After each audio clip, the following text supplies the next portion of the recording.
Start with your front basic bodice block, non-stretch edition. If you don't have one, watch my tutorial video linked in the description.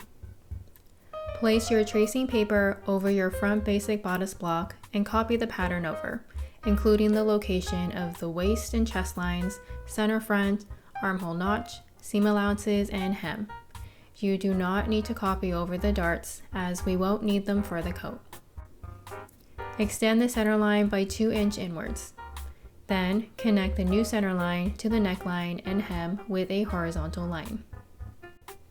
Now we can start working on the lapel design. Use your ruler to mark a point that temporarily extends the shoulder line by 1 inch towards your neck. This represents the collar stand.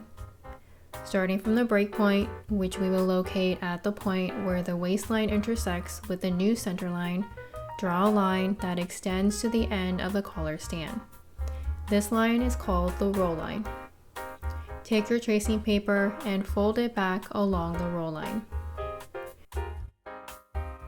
Redraw the neckline on the back side of your paper, marking the location of the center front.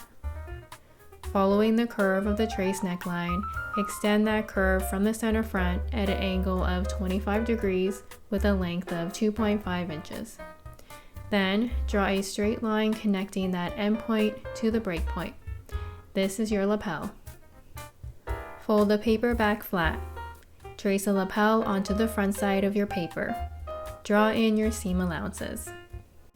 To make it easier to cut out your fabric later, you can redraw or tape your tracing paper pattern onto thicker paper like my poster board.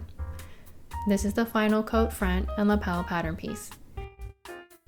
I'm going to use my clear acetate paper to more easily illustrate how to draft the coat collar, but you should use your tracing paper, a pencil, and eraser. Place your tracing paper over the neckline and shoulder of your coat front pattern piece. You can use tape or paper weights to hold it in place temporarily. Use your tape measure to determine the length of half of your back neckline on your coat back pattern piece. Draw a slightly curved line that has the same length as half of your back neckline using a hip curve ruler extending outwards from the front neckline. If you were to extend the neckline straight out, the difference between this line and the curved line should be approximately 0.25 inches. Next, draw a straight line perpendicular to the end of that curved line that is 5 inches in length. This is your collar fold line. Now trace the front neckline, stopping at the center front. Measure the length of the front neckline from the center front to the center line. On your tracing paper, draw a straight line starting at the center front and slightly angled away from the front neckline.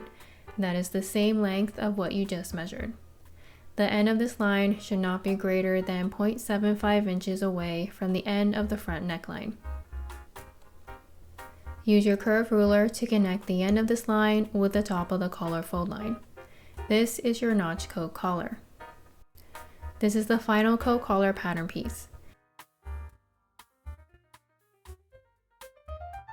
If you're looking for a cozy project for the cool weather, check out my other video on how to make your own short teddy coat.